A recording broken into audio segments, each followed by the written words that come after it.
The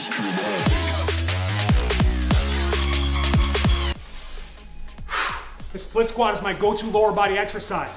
Minimal spinal stress, strength and imbalances between sides, and lightweight feels heavy because you're going one side at a time. Now, make it better with this particular band setup that Uncle Baby likes to use. So, opposite shoulder to foot. So left shoulder, right foot. Pin it down. Typically this move is easiest at the top, but now with this band setup, because it's maximally stretched, I get peak tension at the top, and I work my lower quads more and my knee extensors. It also pulls me down faster, forcing my body to decelerate more going down, and accelerate more coming up. Inhale down, exhale up, start slow, and then gradually build up speed.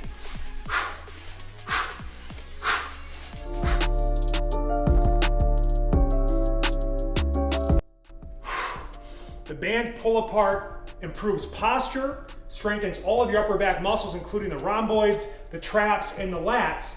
And it also trains scapular retraction, or pulling the shoulder blades back. You can do it with an underhand grip, which winds the shoulder into an external rotation, which targets your lower traps more, which pull the shoulder blades down, and mobilizes the shoulder girdle. You can also do it with an overhand grip, and I like to go like this, pull it right across that nipple line, back, and this gets a little more rear delt.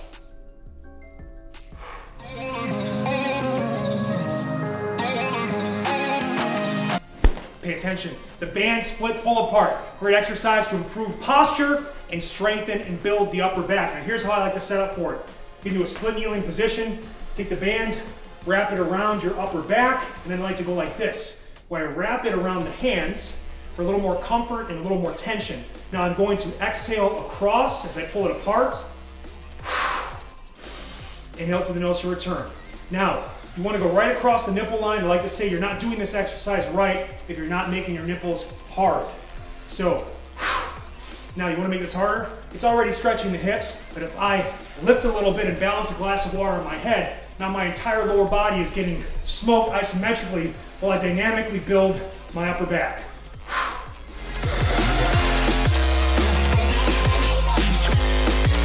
The one leg glute bridge is already a great butt builder, but you can take a light band, place it around the hips, and then pin it down to the floor with your hands, which is going to do two things. One, it gives you peak tension at peak contraction of the hips for maximum butt squeeze, all right? It also creates more work for the upper mid back and rear delts, as you have to actually push down hard to the ground to keep the band in place. I want you to exhale through the mouth going up, inhale through the nose going down. If you want to get a little more glute ham engagement, pull the toes to the shin, also strengthen your shins more, and go like this. And I think overall you're going to enjoy this exercise.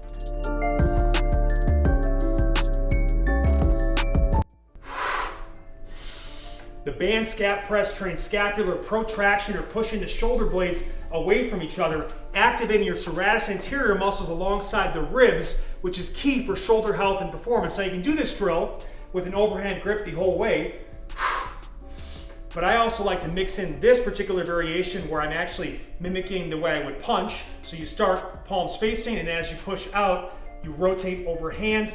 And you know, it's no surprise, the serratus anterior is called the puncher's muscle, so it's a great way to kind of apply our boxing mechanics. Now you can also take this drill, and I actually like to do it with a scap bar. So I'll put one end of the band around one end of a stick or pipe, or as I call this, a double-sided dildo. And it allows me to kind of get a little more freedom of motion, and it's not as stressful in the hands in terms of using a lighter band.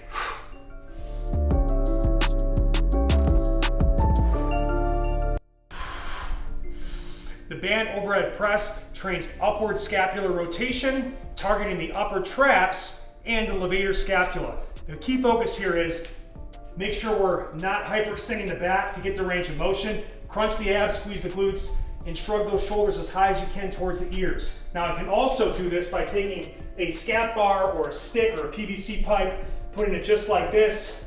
A neutral grip tends to be a little more joint friendly, and just doing the exact same movement, just like that.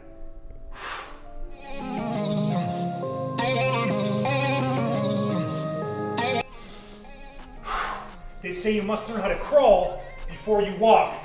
And that's why crawls actually help improve your gait and improve core and shoulder stability. Now, you can instantly make this exercise better by taking a light band, wrapping it around your trunk, and what this does, it actually creates more protraction, or the pushing away of the scapular shoulder blades to activate your serratus anterior muscles, which are key for shoulder health and performance. I like to mix between an inhale through the nose and exhale through the mouth every step, like this.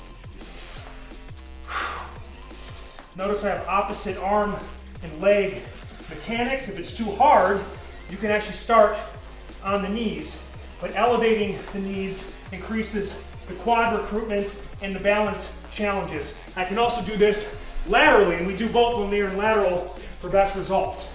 It looks like this.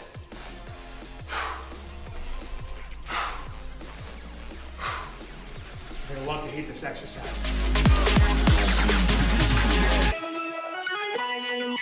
The hammer curl targets the forearms and the brachialis, which is the muscle sandwiched between the biceps and the triceps right here. That hammer grip means my palms are facing. You want to pull all the way to shoulder level and then come down and control. Start slow and then build up speed for more metabolic stress and a more precious pump.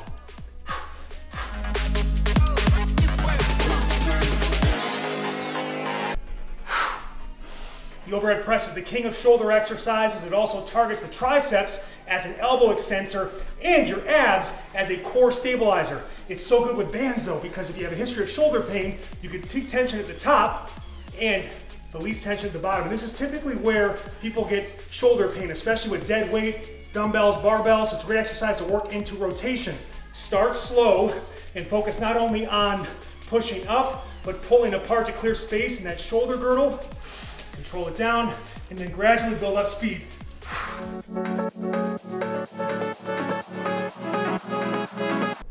Footwork is everything when it comes to boxing. The key is starting with a staggered stance. Left foot is right in front of the left shoulder. Right foot is right behind the right shoulder. You're on the balls of the feet, and there's a straight line between your feet. Get your guard up. As I go forward, front foot leads. As I go backward, back foot leads. Going laterally, same concepts up top, but left foot leads going left and right foot leads going right. I can increase hip and thigh activation by dropping my hips down for a better lower body workout.